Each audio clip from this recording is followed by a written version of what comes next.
Bienvenue sur Top Invest, la chaîne de top d'investissement. Ici, on parle essentiellement d'entreprises de qualité. Avons-nous une opportunité d'investissement sur Digital Realty Trust? C'est la question à laquelle on va essayer de répondre en se basant sur les états financiers de la compagnie. Ceci représente uniquement mon point de vue et non un conseil d'investissement. Et comme d'habitude, je me réserve le droit de me tromper. Donc ici, on va se baser essentiellement sur les états financiers du troisième trimestre ici de 2022 parce que le quatrième trimestre, oui, il est déjà terminé, mais on n'a pas encore les informations ici. Donc, on a déjà parlé de cette entreprise il y a 2 mois ici. Donc, je disais ceci, cette entreprise est intéressante du point de vue dividende unique. Mais à la fin de la journée, le prix n'est juste pas exceptionnel. Si vous l'achetez en date d'aujourd'hui, c'est voilà, bof. So, on va essayer de voir avec les nouveaux résultats si est-ce qu'il y a un changement par rapport à ce qu'on avait dit précédemment. Donc, c'est une note que j'ai envoyée ici aux abonnés de la newsletter privée, enfin la newsletter gratuite ici, donc vous pouvez la voir ici si vous avez accès à la newsletter, si vous ne l'avez pas encore vue, elle est là. Donc, on va lire ça rapidement ici. Donc, Digital Realty devrait continuer à enregistrer de bonnes performances. Selon les prévisions, la demande de data center devrait rester forte car les entreprises réalisent de plus en plus d'activités sur des plateformes numériques. Au cours des derniers mois, Digital a bénéficié d'un environnement locatif sain et de diverses initiatives tarifaires conçues pour faire face à l'inflation. Néanmoins, il convient de noter que certaines entreprises clientes pourraient hésiter à faire des investissements si une profonde récession se matérialise et que les budgets alloués aux infrastructures technologiques sont réduits. Donc, Digital est susceptible de restreindre son expansion en raison de l'environnement actuel. Elle a récemment conclu l'acquisition de Teraco, qui est une data center sud-africaine ici, parce que c'est quelque chose qui a été annoncé précédemment, donc ça ne date pas du trimestre du troisième trimestre, c'est bien avant le troisième trimestre. Donc pour un montant de 1,7 milliard de dollars. Par ailleurs, un petit nombre d'achats et de cessions de moindre importance ont été annoncés. Parallèlement, Digital mène environ 50 projets de développement à travers le monde, ce qui représente un investissement de capital de près de 6 milliards de dollars. Donc, les projections financières ont légèrement été ajustées. Selon les prévisions actuelles, le chiffre d'affaires de Digital Realty devrait s'établir à 4,7 milliards de dollars pour l'ensemble de l'année 2022, ce qui suggère une amélioration annuelle de 6%. Dans le même temps, les flux de trésorerie d'exploitation, attention, on parle ici des FFO et non des AFFO. D'accord? Donc, flux de trésorerie d'exploitation devrait s'établir à 6,75 $ par action, légèrement moins que les précédentes estimations. Donc, c'est-à-dire que les FFO ici ne prennent pas en considération la dépense en maintenance. Parce que comme je l'ai toujours dit sur les rates, il ne faut pas regarder le bénéfice net, mais les flux de trésorerie d'exploitation ajustés. OK? So, l'ajustement résulte des taux de conversion monétaire défavorables en raison de la force du dollar américain par rapport aux autres devises. Il convient de noter que Digital Realty dispose désormais d'environ 300 data centers répartis dans de nombreux pays et que son envergure internationale peut présenter des défis spécifiques. D'accord? Donc, c'est une multinationale, donc elle doit gérer plusieurs monnaies en même temps. Ce n'est pas, enfin, généralement, c'est à court terme, ça peut être un problème, mais c'est quelque chose qui s'ajuste généralement à moyen terme. D'accord? Donc, il ne faut pas avoir peur par rapport à ça. Ça peut arriver. Sauf ici, c'est un problème ici temporaire. C'est même pas un problème parce que ça fait partie du day-to-day de l'entreprise. OK? So, son bilan comptable est satisfaisant et je vous ai toujours dit que le bilan comptable d'une entreprise, d'une rate c'est très important parce que ces entreprises ont tendance à avoir un niveau d'endettement trop élevé. Ok, donc il faut toujours aller regarder ici, est-ce que la dette nette sur EBITDA actuellement est assez gérable?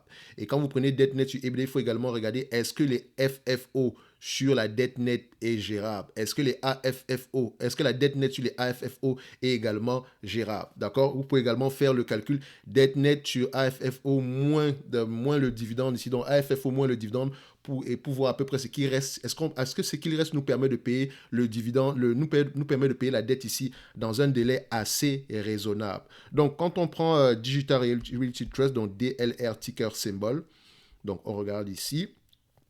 Alors, on regarde ça vite ici au niveau de la dette. Donc, on prend dette sur EBITDA.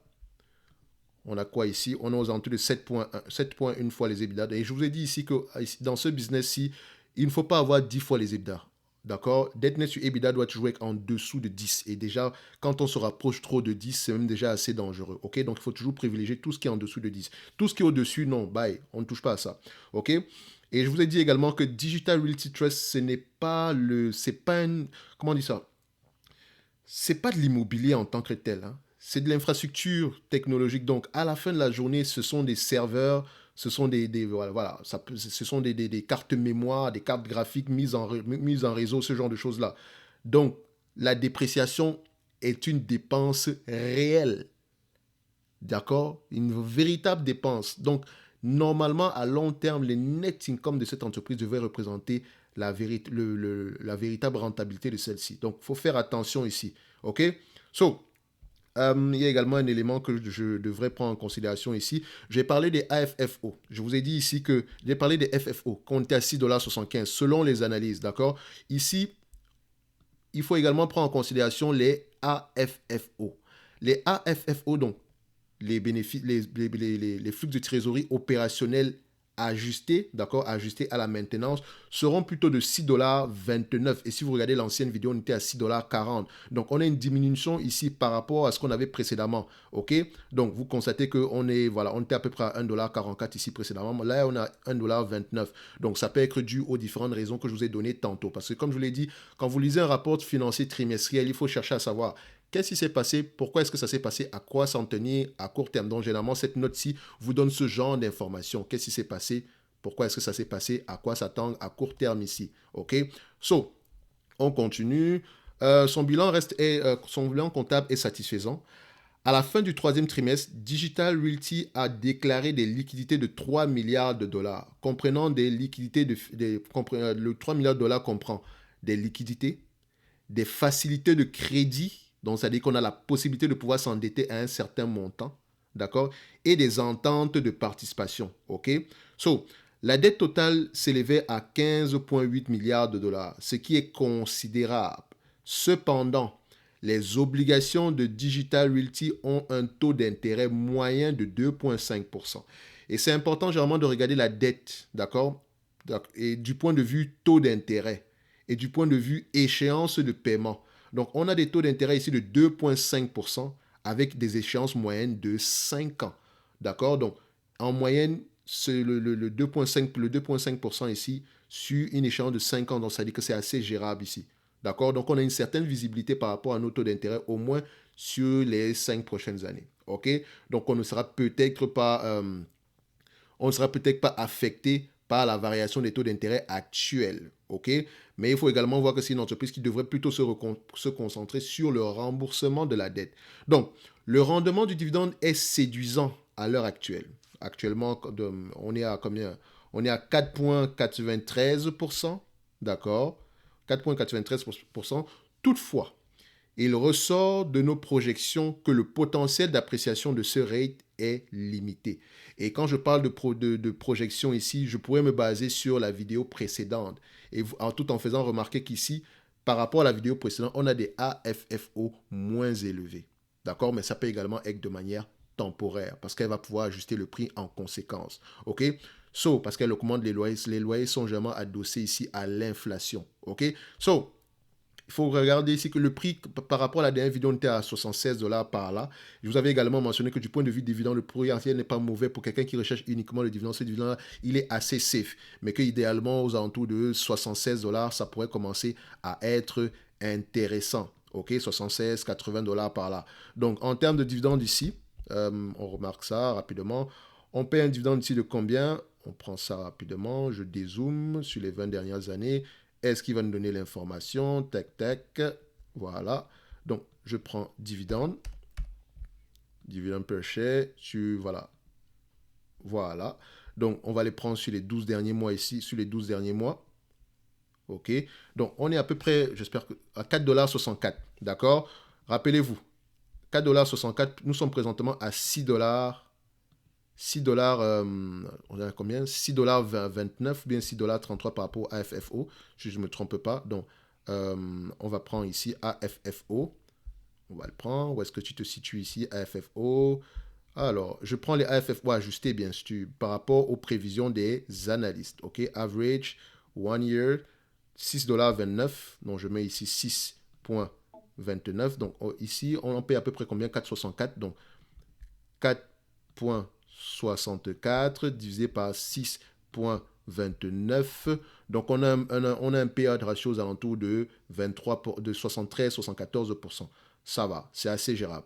Dans ce 6,29$, OK, moins 4 1,64. Il nous reste à peu près 1,65$ pour repayer la dette ici. Par rapport au nombre d'actions, on a à peu près combien d'actions? On a à peu près 296 millions d'actions. Donc, multiplié par 296, ça donne ici à peu près 488 488 millions, excusez-moi.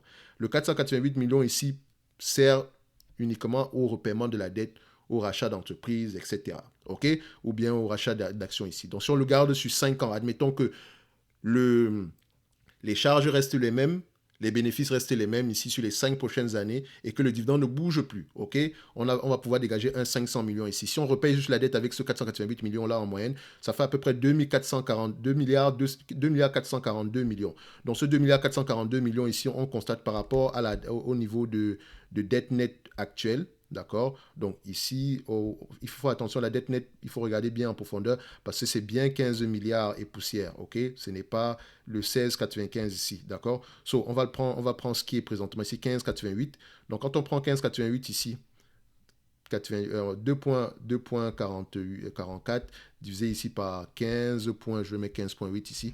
Donc en 5 ans, juste avec le 500 millions ici, on peut payer le dividende ici, on peut payer 15% de cette dette-là. OK? Donc, ce qui n'est pas si mal non plus. OK? 15% de la dette ici repayée en 5 ans, uniquement avec le free cash flow restant. OK? Entre-temps, ici, ça ne veut pas dire on peut se refinancer, etc. Parce que en termes de FFO ici, on a un niveau assez élevé également. D'accord? Comme je le disais tantôt, le prix actuel, voilà, n'est pas exceptionnel. Il n'est pas mauvais non plus. C'est uniquement pour les gens qui recherchent uniquement de la rente ici, comment on dit ça, croissance du prix de l'action ici.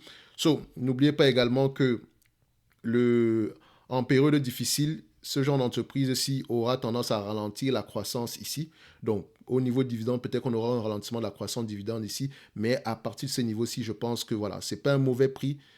Pour ceux qui veulent faire du DVA, parce que je n'aime pas parler de DCA, on n'achète pas une entreprise à n'importe quel prix, on l'achète uniquement parce qu'elle est sous-évaluée. Mais ça reste une entreprise, une entité ici qui a de la valeur, qui a du potentiel à long terme ici, ok? Mais faites attention, à partir de cette période-ci, son niveau d'endettement est assez élevé et on parle de taux d'intérêt élevé, donc il faut être prudent, ok? On reste sur le même avis que précédemment ici. Peut-être qu'on va l'ajuster au quatrième, après les résultats du quatrième trimestre ici. Mais sinon, Digital Realty, bon, c'est pas si pire que ça. D'accord? Donc, on va se donner rendez-vous sur la prochaine vidéo et d'ici là, portez-vous bien. Merci.